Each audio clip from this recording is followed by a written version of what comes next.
Bani Evan Birra, en su libro Una anticrítica, realiza una evaluación de algunos de los más significativos intentos de cuestionamiento de las tesis de dicha teoría. En su trabajo, seleccionó 3 críticas, lo que permitió aclarar confusiones. Resaltaremos brevemente algunos puntos que nos parecen importantes para la comprensión del fracaso en el desarrollo de América Latina. Según Bani Evan Birra, para transformar una sociedad es importante conocer cuáles fuerzas se mueven en su seno para poder orientar el cambio. Comprender que estamos dentro de una sociedad capitalista dependiente, donde el dominio sobre esta sociedad se ejerce fundamentalmente a través de la explotación del trabajo asalariado, base a partir de la cual se construye el orden.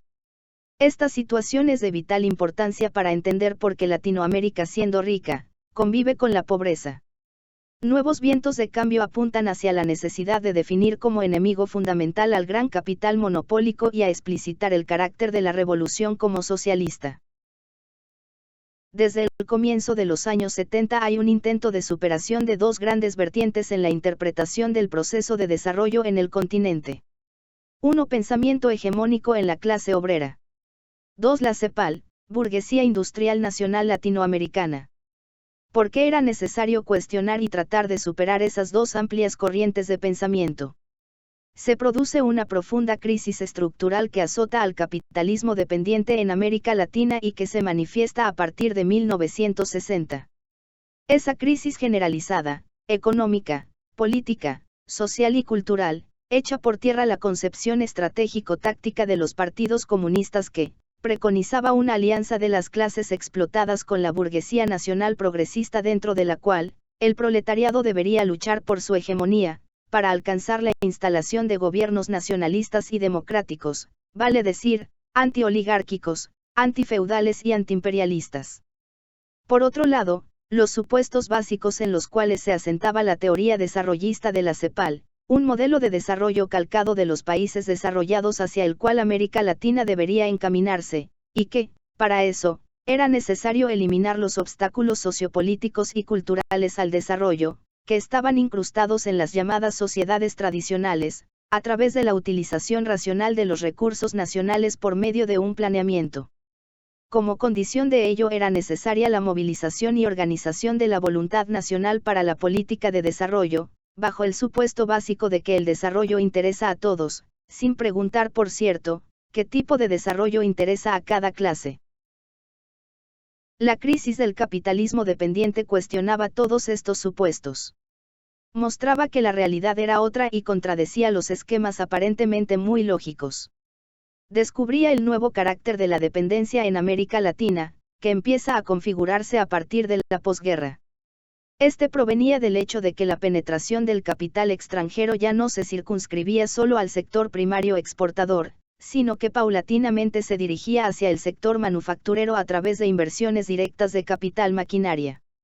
Las burguesías industriales, allí donde han tenido la posibilidad histórica de desarrollarse como tales, no tienen otra opción para sobrevivir como clase que asociarse, en la condición de socio menor, al capital extranjero. La consecuencia de este proceso en el plano político fue sin duda el abandono realista, por parte de las burguesías nacionales, del nacionalismo populista, es decir, de la ideología que preconizaba el desarrollo nacional antiimperialista con base en la pretendida alianza con las clases dominadas. La oposición al sistema en cuanto tal tiende a configurarse. Para lograr la liberación nacional y social hay que liquidar la base de sustentación de la dominación imperialista, el capitalismo dependiente. En este contexto, las burguesías latinoamericanas no tienen ninguna política asequible que proponer en interés de los pueblos. Solo les quedan los regímenes de excepción, única salida para contener el avance del movimiento popular y revolucionario, para posibilitar la implementación de una política económica de estabilización monetaria preconizada por el Fondo Monetario Internacional, cuyo objetivo es contener la inflación, dar seguridad a los inversionistas extranjeros, generar, en suma, los prerequisitos para un nuevo ciclo de acumulación, en base fundamentalmente a la contención de sueldos obreros y la restricción de créditos a la pequeña burguesía, lo que favorece a las grandes empresas controladas por el capital extranjero y acelera el proceso de concentración, centralización y monopolización de la economía. Este nuevo modelo de acumulación, propuesto por el imperialismo, es incompatible con la democracia y solo podía ser implementado por regímenes de corte neofascista. En 1964, el golpe militar en Brasil inaugura en América Latina el nuevo modelo de régimen represivo en lo político y en lo económico. Las Fuerzas Armadas asumen la gestión del gobierno y pasan a implementar, codo a codo con las mejores expresiones del gran capital criollo asociado a las grandes corporaciones imperialistas, un modelo que luego servirá de inspiración a todo el cono sur del continente. Chile se transformó, en aquella época, en uno de los más importantes centros de la resistencia latinoamericana en contra de las dictaduras. Estaba ubicada la sede central de los organismos de las Naciones Unidas, la CEPAL y el ILPES, que atrajo intelectuales de todo el mundo. Como ya fue mencionado, por otro lado, estaba el equipo de investigaciones sobre imperialismo y dependencia dirigido por Teotonio dos Santos, que funcionaba en la Facultad de Economía de la Universidad de Chile, en el Centro de Estudios Socioeconómicos, CESO. En Chile se generó pues un muy fecundo ambiente de intercambio de ideas que fue luego enriquecido con la llegada de André Gunder Frank y Rui Mauro Merini al CESO. El programa de la AP, Unión Popular de Chile, influenciado por los intelectuales, contemplaba como meta no solo terminar con la dominación oligárquica imperialista, sino que planteaba explícitamente nacionalizar las grandes empresas monopólicas industriales, mineras, agrícolas, etc. Uno de los aportes esenciales del CESO, fue tratar de demostrar, cómo no se puede analizar el proceso de reproducción del sistema capitalista dependiente, desvinculado del sistema capitalista mundial, sencillamente porque la reproducción dependiente del sistema pasa por el exterior. Es decir, en un primer momento los sectores 1, bienes de producción, y 2, bienes de consumo manufacturados, están en el exterior.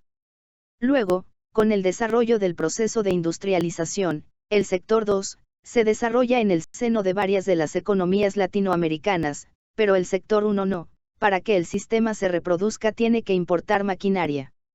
Depender de actualizaciones, alícuotas por licencias de propiedad intelectual, etc. A partir de los años 50 el sector 1 empieza a ser instalado en América Latina, en algunos casos antes, pero sigue dependiendo, para su funcionamiento propio y expansión, de maquinaria extranjera. Esta maquinaria, a partir de este periodo, no llega como mercancía maquinaria sino como capital maquinaria, es decir, bajo la forma de inversiones directas extranjeras. Esta es la especificidad de la reproducción dependiente del sistema.